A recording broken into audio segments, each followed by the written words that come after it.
საგანმანათლებლო პროგრამებს აკრედიტაციის, სერტიფიცირებისა და ხარისხის უზრუნველყოფის ევროპულმა სააგენტომ 6 საგანმანათლებლო პროგრამის საერთაშორისო აკრედიტაცია მიანიჭა.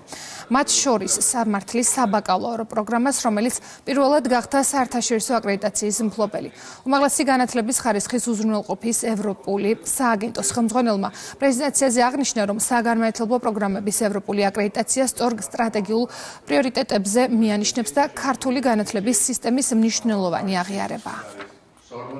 უმაღლესი განათლების ხარისხის უზრუნველყოფის საერთაშორისო სააგენტოს მიერ აკრედიტაცია მიენიჭა 6 საგანმანათლებლო პროგრამას. პირველად არის, რომ სამართლის მიმართულების საგანმანათლებლო პროგრამებს მიანიჭათ საერთაშორისო აკრედიტაცია. შრომის ბაზრის მოთხოვნების გათვალისწინებით დეფიციტი არსებობს დღეს შრომის ბაზარზე ექნებთან მიმართებით. ვფიქრობ, რომ საექნო პროგრამის საერთაშორისო აკრედიტაცია კიდევ უფრო მეტ ინტერესს გააჩენს. ბავშვებისთვის ეს არის აუცილებლად გაცვლით პროგრამებში მონაწილეობა, იმიტომ რომ ეს დიპლომი უკვე იქნება აღიარებული საერთაშორისო დონეზე, შესაბამისად მათ მეტი შანსი ექნებათ იმისი, რომ გააგრძელონ სწავლა ევროპის უნივერსიტეტებში.